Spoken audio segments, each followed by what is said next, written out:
Hey all, hope all is well. This is another video in the Road to Grandmaster series. And in this one, I'm going to be covering my round 4 game against Grandmaster Eric Hansen. If you followed this tournament thus far, you know that I've won my first 3 games, so I've gone off to a great start. And finally, I'm actually able to play up.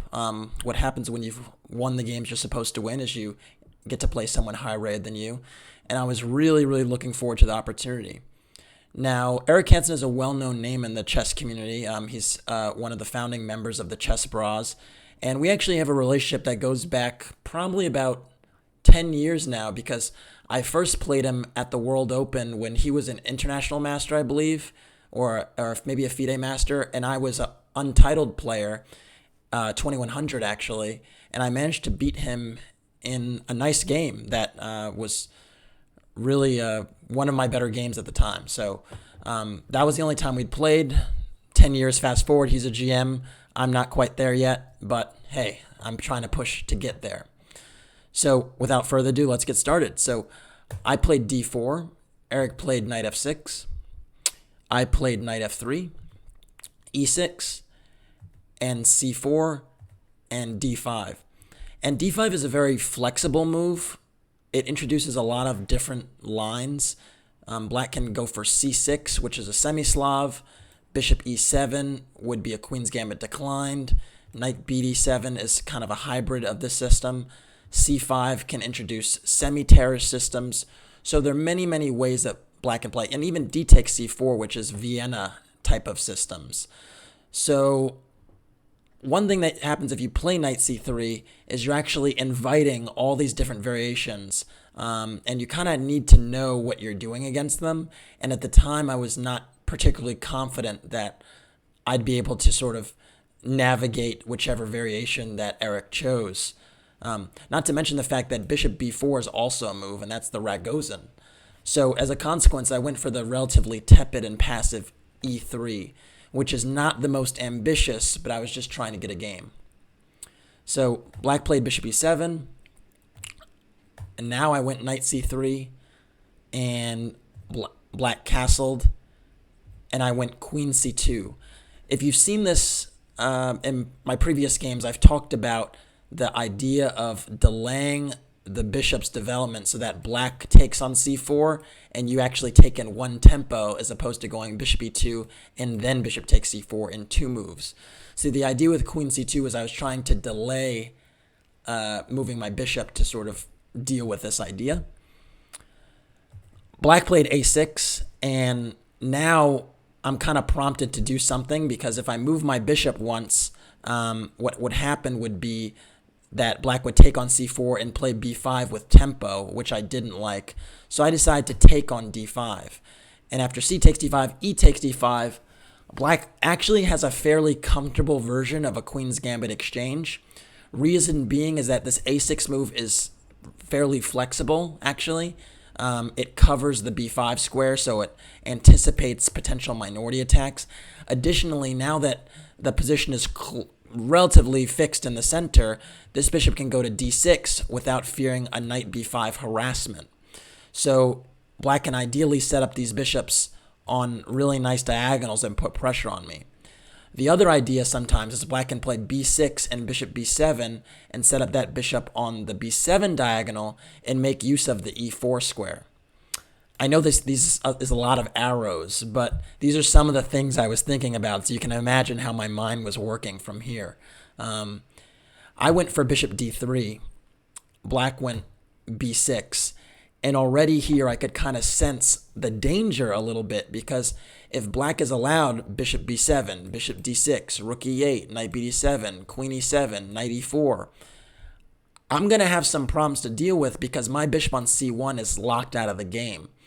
And that's kind of the flaw of playing an early e3, is that this bishop on c1 is kind of locked out.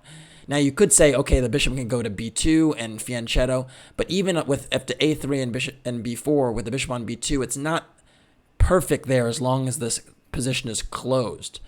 Another way you could try sometimes is to play b3 and a4. Just to give you an example of that, let's say I went b3, h6, I'm just making some dummy moves. and bishop a3. And black has two effective ways to deal with this. One, black can actually just take the bishop. And a scenario like this, my rook is kind of misplaced on a3. It's going to have to waste some time. And I just essentially wasted a lot of time to get that exchange off. And I've weakened the dark squares on the queen side. So there might be some world where this knight somehow makes it to b8. I could imagine something like knight b8, knight a6, knight b4, and having this really good outpost there. So that's one thing to be concerned with. The other thing to be concerned with is if you actually saw my loss in my last tournament against Gauri Shankar, you'd know that black does not have to trade these bishops and convenience me and can actually just go c5. And if you saw that game, you saw that I really, really struggled to get pressure on the c5 pawn, and black pretty much ran me over on the king side because I didn't get the exchanges I wanted. So all these dynamics were in the cards, and Eric is a very good tactical player, so I was very reluctant to go for some of these setups. As a consequence, once I saw b6, I was like, man, I need to react quickly, and I actually went for castles. And after bishop b7, I actually decided to go b3, again teasing the fianchetto of the bishop. And after bishop d6, I had enough because I saw that, you know what, if rook e8 is played, black is going to clamp down on this e4 square. So to deal with that, I just said, you know what, I'm going to play the semi-controversial move, e4. e4 is controversial because I'm willingly giving myself an isolated pawn on d4 after some exchanges, but I'm arguing that my activity will compensate for my pawn structure. Note that black will have 2 pawn islands and I will have 3. So let's see what happened. D takes e4, knight takes e4, knight takes, bishop takes, queen takes. And this is the first moment where we can kind of stop. You notice that the rook on a8 is hanging, but again, I have the structural deficit I have to contend with, and this bishop on d6 is very well placed on this diagonal. The reason I thought this was a playable position is because actually the move b6 had already been played, and these weak light squares and even the weak a6 pawn potentially around the queen side could really give me some counterplay, some much needed counterplay and compensation for the d4 pawn. So in my mind, I said, you know what? This d4 pawn is just as weak as the c7 pawn, but no weaker. I thought that those two weaknesses kind of offset each other, and that as a consequence, the position should be close to equal, even though this is not the break you normally want to go for. So black played knight d7 to handle the rook a8 that was hanging. I went bishop g5 to develop. Note that I was a little bit wary of knight f6 coming to me, so I just sort of dealt with that with this pin. And after bishop g5, rook e8 was played, because if you play knight f6 now, I think I have a few options. One option is just queen f5, actually, just maintaining the pressure here and even threatening to double the pawns. Another option is queen c6. Another option is queen c2. I like queen f5 maybe the best. I'm not sure, but the point is that I have some options. So rook e8 challenged my queen. I brought it back to c2, again, eyeing the c7 pawn and just keeping an eye on all these light squares that I think matter. And now black went queen c8. Queen c8 is a pretty clever move. The idea is that the queen is trying to relocate to b7, and then from there, the rooks are actually connected, and the queen eyes the e4 square. I have to take advantage here, though, to get some play going, whether it's to get my rooks moving towards the center, take advantage of my connected rooks. This is the moment, because if black gets a few moves and consolidates, then my pawn weakness on d4 might really be telling. So I went rook fe1, challenging on the e-file, keeping an eye on that e4 square that I thought that the black queen was ready to control. And after queen b7, I played bishop h4. And this move I was really, really proud of. It seems like it's just a move, but the thing that's really been bothering me is that the c7 pawn isn't really a target at all just yet, because the bishop on d6 is covering it very, very well. And I needed to disrupt that construction.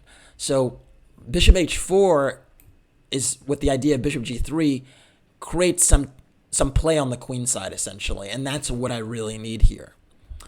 So after bishop h4, black went h6. Very important to cover the g5 square. Knight g5 might be a move in the future.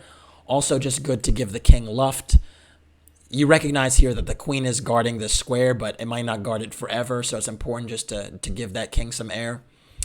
And now I went bishop g3, maneuvering that bishop to that diagonal, challenging this one that is a lot better than my bishop on g3 was, so, and just contesting, very important.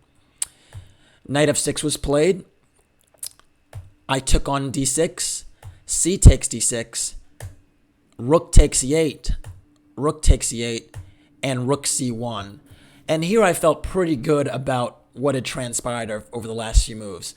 Now, with the exchange on e8, I did give black the e-file, but at least my knight on f3 is covering back rank mates with rook knight e1, so that's important.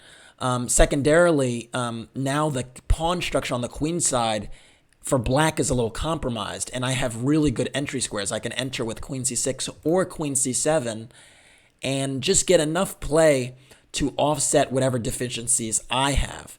So you see, black has black has already made luft for the king, which is important, but I'm able to enter on the c-file, so I thought I've completely equalized. And on the one hand, you might say, hey, you're white. What are you doing just trying to equalize? Well, Eric Hansen's a pretty strong player. He's 2,600 plus, and there was some danger in the opening because I'd played this e3 move. So being able to get to a position, 20 or so moves in the game and be fine is kind of an important thing to know. And so getting to this position, I thought, there's no way I should lose this one. I have more than enough counterplay. Maybe I can get even more than just a draw in the next few moves. Let's see what happens. It's always nice to be in positions where you can't lose. I think that's something that every chess player should think about, and I certainly was thinking about it. So rook c1, queen d5, interesting move. I think from d5, the nice thing is that the knight protects it, so now when I invade, at least the queen's protected. Although even so, I have quite a bit of counterplay. So I first went h3, just covering my back rank, right? Just doing what black essentially did. And you can see the position is almost symmetrical, especially in terms of pawn structure. The difference is that I can invade and black can't invade just yet. So black went b5. I think that's a good move, getting one of those pawns off of the 6th rank because that's where I was intending to go anyway. And after queen c6, now black has to make a decision because I'm eyeing the d5 queen. I'm also eyeing the a6 pawn. I'm also eyeing the rook on e8. So black has to make a decision here. Black decided to play a5, covering the a pawn. And I took on d5, knight takes d5, and played rook e6, rook c6, eyeing the d6 pawn, potentially looking at rook a6, and now I felt pretty good that I have a lot of activity here, and it probably should fizzle out, but black doesn't have anything substantial. So black played rook e2.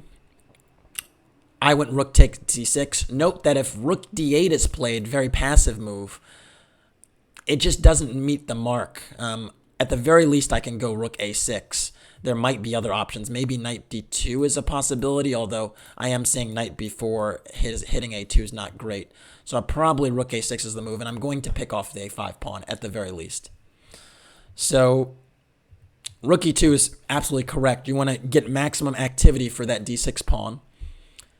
I went rook takes d6, hitting the knight on f4. And now after knight f4, my opponent, Eric Hansen, offered me a draw. And I thought about it for about 10 minutes. I do have rook d8 check. But the point is that with my rook in front of the d-pawn isn't really going anywhere. And I am about to lose the a2 pawn, not to mention the fact that black has some checks on a1 and a2 afterward. And so I figured the position would simplify very quickly, and I actually agreed to a draw here. Just to give you a potential line, let's say rook d8 check, king h7, a4 just to liquidate some of the pawns, b takes a4, b takes a4, rook a2, and this position will fizzle out. I'd probably go for rook d7, hitting the f7 pawn, and we'd probably have a draw.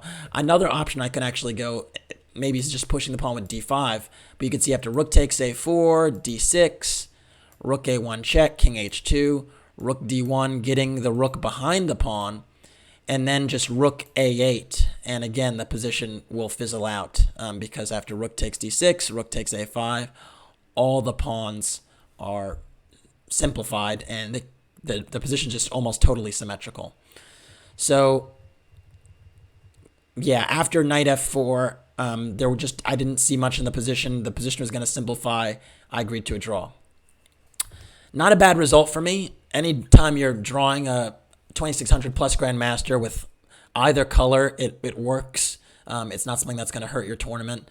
And with this game, I moved to 3.5 out of 4, which is still very, very good position in the event.